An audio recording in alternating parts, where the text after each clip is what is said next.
I work for a small town with just under 2,000 residents. We're out in the country and we only have one officer on duty at a time, so I'm alone most of the time.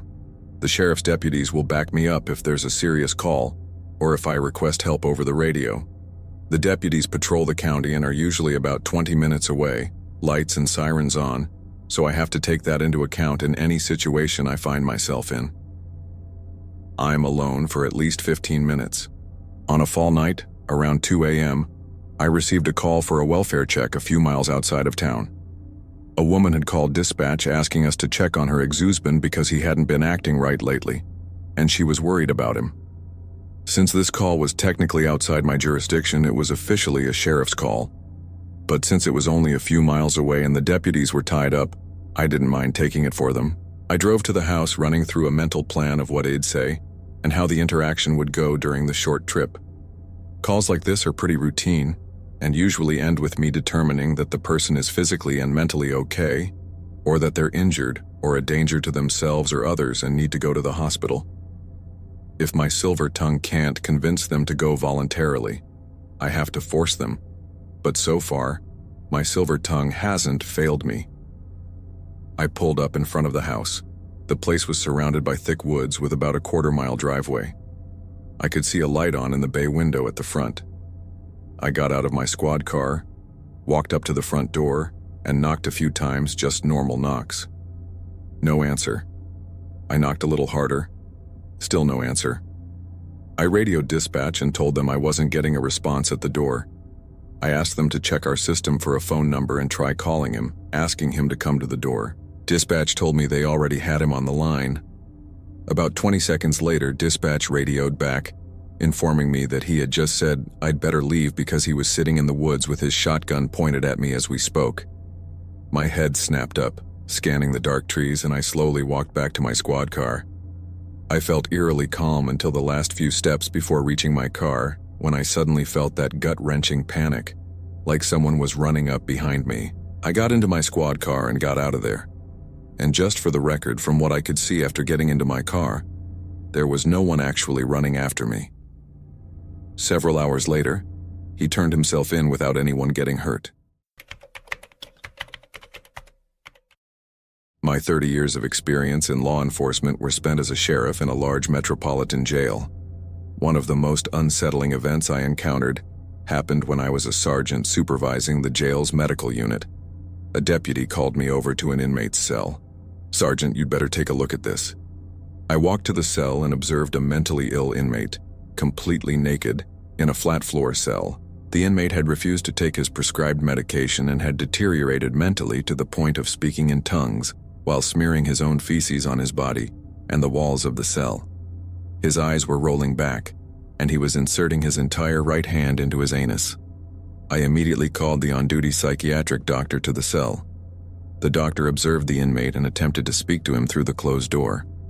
The inmate stopped, realizing he was being watched. He let out a malicious and angry laugh and somehow climbed the concrete wall on the west side of the cell, leaving handprints of feces on the ceiling. Then he jumped down and began inserting both hands into his anus while incoherently screaming in a language I had never heard before. The ceiling of that cell is 12 feet high. The deputy and I turned to the doctor, searching for an explanation of how the inmate had managed to climb a 12-foot concrete wall and leave handprints on the ceiling. The shocked doctor looked at us nervously and said, "Well, that's not something you see every day." We ended up extracting the inmate using an extraction team, applying force as he violently resisted us. The doctor administered an involuntary injection of medication while we restrained him. I say this incident was paranormal because, from my perspective, the individual was possessed. The inmate was released from our custody and transferred to the Metropolitan Hospital for a 72-hour mental health hold, about 2 hours after being sentenced to time served for his misdemeanor offense. He was convicted without ever setting foot in the courtroom. The psychiatric doctor had called the judge immediately after the incident. The inmate had been arrested 3 days earlier for trespassing, but was too psychotic to be escorted to court. One night, between 2:30 a.m. and 3:00 a.m., I responded to a welfare check call about an elderly woman who lived next door to the caller and hadn't been seen for some time. That night, we were having a heavy storm without rain. I arrived at the caller's house to speak with her first, wondering why she called at that hour.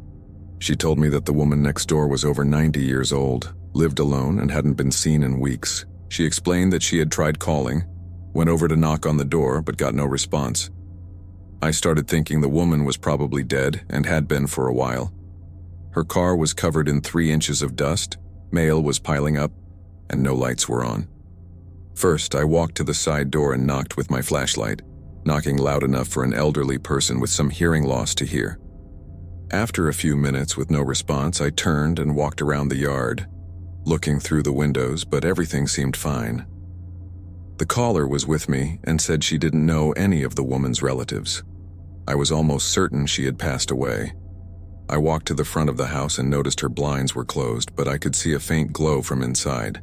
However, I wasn't tall enough to look through the windows, which were probably about 7 feet off the ground. The caller ran next door and grabbed a bucket for me to stand on. I stepped onto the bucket and bingo, I could see the living room. The glow was coming from the TV, which was stuck on a bright blue screen. It was bright enough that I didn't even need my flashlight to see inside. I looked at the floor first to make sure she hadn't fallen. The couch, the recliner, everything was empty. The phone base was blinking red with missed calls and voicemails. From the living room, a dark hallway stretched out, but I couldn't see down it. Using my flashlight, I could only make out an open door at the end of the hall. Still no signs of life. I turned to the caller and told her everything looked fine and that nothing seemed disturbed. Then I turned back and there she was. An elderly woman was staring at me, her face pressed right up against the glass. I couldn't breathe. It felt like I had been hit in the chest with a bat. I fell backward off the bucket, hitting the ground hard as the caller rushed to me. I pushed her away as she tried to help me up and scrambled back to the bucket. My heart was pounding, but I had to see. Instinct had my hand on my gun, the other on the window. I looked inside again and saw a frail old woman standing in the hallway, wearing a long nightgown, her back to me. She slowly turned her head to the side and glanced at me from the corner of her eye before disappearing down the dark hallway. That sent chills down my spine. I stepped down and looked at the caller, who stood there with a bewildered look on her face. All I could say was, I saw her. By then, the wind had picked up, and it had started to rain. I began walking back to my car, turned to the caller and said, "Don't come back here." I got in my car and drove back to the station. I never found out what happened to the woman who lived there.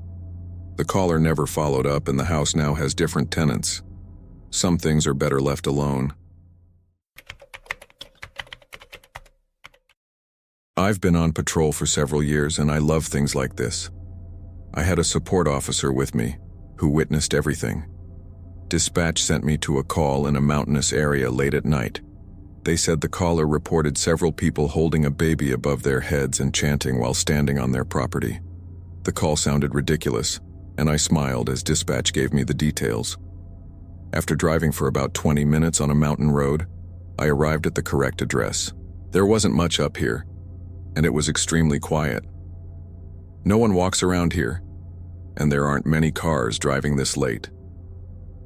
I walked through a gated entrance and into a lightly wooded area. I found the caller's house, with 2 dim lights near the front door. The house was surrounded on 3 sides by dense woods. Just looking at it made me feel a little uneasy. I knocked on the front door while standing in a large yard. I heard something move to my left, which startled me because it was close. It sounded like a person, something big. I turned to my left and used my flashlight to scan the yard, but I saw no one. I kept knocking. I could hear 2 voices inside the house. I clearly heard a man and a woman. That made me feel a little better. I thought I had heard someone in the yard, but it must have been someone inside. The woman eventually opened the door. She was terrified, almost in tears. She asked me to come inside and close the door. She led me to the living room where I saw a very cheap security monitor, almost like a baby monitor system with audio and video playing. The camera system only provided a live feed. The camera was positioned to view the front door in the yard where I had been standing. The audio was silent as I watched the monitor for a few seconds. The woman started to explain when I interrupted her, and asked where the man was inside the house since I had heard his voice. She looked confused and said she was alone. I was surprised because I was sure I had heard a man's voice when I knocked. I asked her several times, initially thinking she was lying to me. My partner checked the house and found no one. The woman said she had been reading while sitting on the couch when she heard something through the security camera.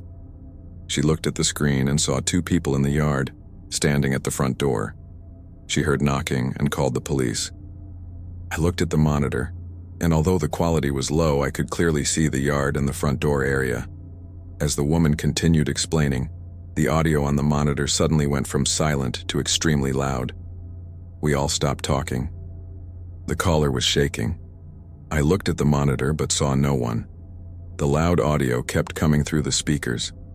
It sounded like wind, but there was no wind that night. I asked the woman, "What is that?" And she said, "It's them." I looked at my partner, who was nervous. The woman handed me her phone, saying she had taken pictures of the monitor showing the 2 people in her yard. I looked through several low-quality photos but saw nothing. I kept scrolling, and sure enough, I saw what appeared to be 2 tall figures standing at the door. One of them was holding something. The figures looked strange, completely dark and featureless, unlike what I had seen on the monitor video. I was in disbelief and thought, oh my God, she's telling the truth. I kept scrolling and saw an image of one figure holding something above its head. Another photo showed the object at the base of the door, with the 2 figures standing near it. I tried to rationalize it to explain what could have caused these images, but it was clear that there had been 2 people in her yard. We checked outside, walking the property up to the tree line. I mentioned the movement in the yard and the male voice inside the house. My partner told me to stop talking about it. After finishing the check, we went back inside to talk to the caller. She said she was going to drive into town and stay at a hotel because she was too scared to stay here tonight. We walked back down the driveway to our cars. My partner jumped into the patrol car and took off. I laughed, but I felt very uneasy standing there in the dark. I left shortly after.